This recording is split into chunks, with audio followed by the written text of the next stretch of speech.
Hi everybody, this is Alchemist 2 and I'm back again with another series review. I just recently watched Stranger Things Season 2 and a lot of my theories concerning how Season 1 ended actually came to fruition. And there were a lot of twists and turns and some questions that were answered in this particular season.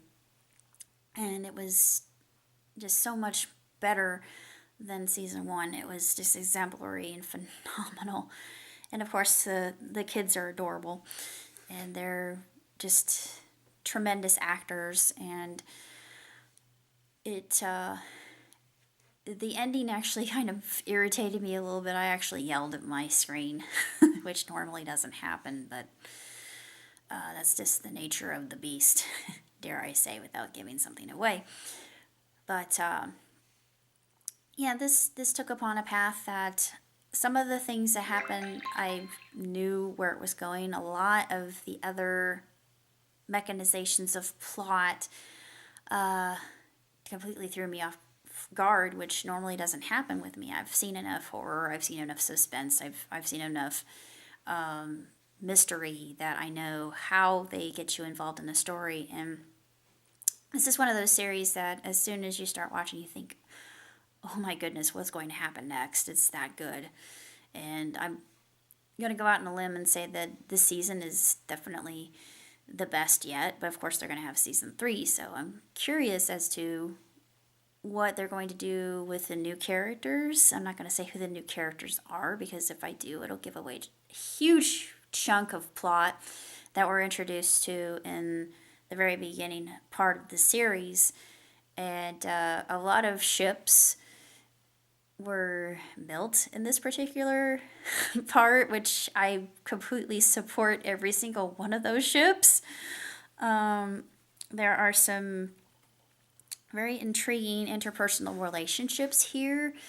I learned about crowbar syndrome, which I had never heard of before, and another thing that I had known of that I suffered from myself called the anniversary effect. It's like PTSD. It's what happens when a particular day triggers a feeling of, or feelings, very strong emotions that are tied to that particular date. For instance, November the 26th is one for me. That's my mother's birthday. Also, most of the time is Thanksgiving.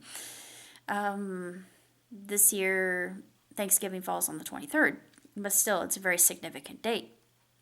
August the 17th, November the 6th. November 6th was my grandmother's birthday. Of course, May is important. January is important. Those were grandparents, grandmother, grandfather, father, daddy's birthday was in August. But beyond that, November's a huge month in my family, just because we have a lot of Scorpios and Sagittarians. But I just do that for kicks and giggles. I don't really do it for any knowledge. It's just, it's fun. There's really no merit to it. It's conjecture. Yeah, this was definitely more steeped in the paranormal, and part of me wants to say that this sort of thing isn't fiction.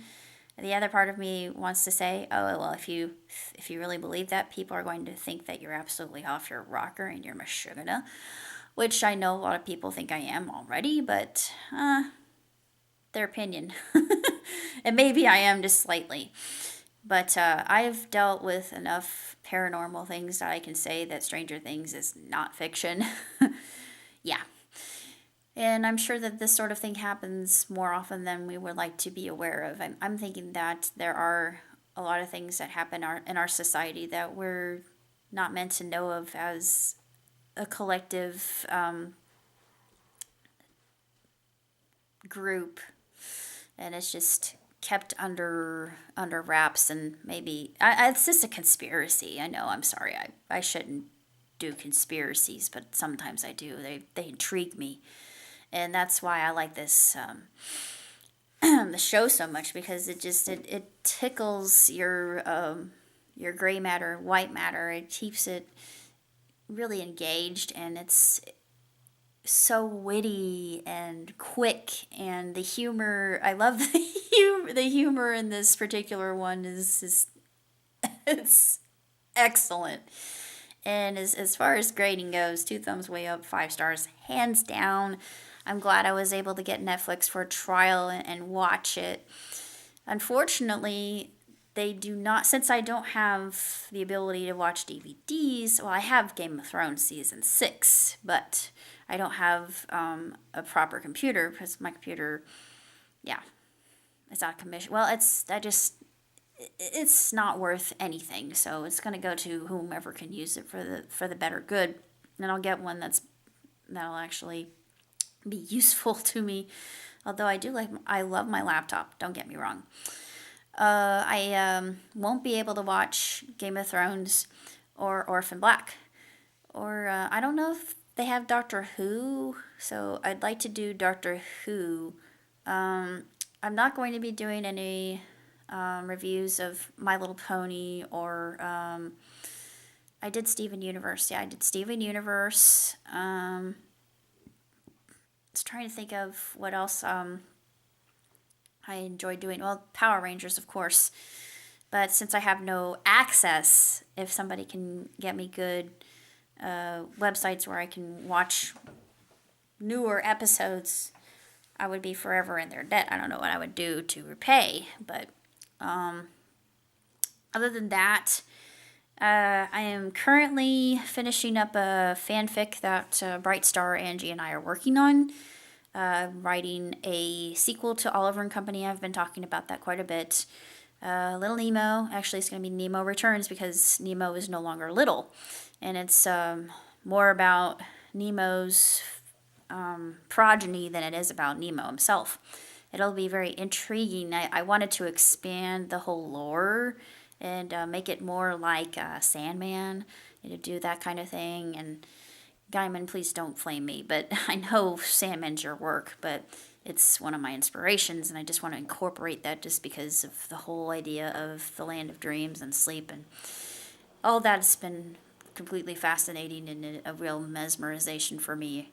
It just is so enchanting. It's also very dark.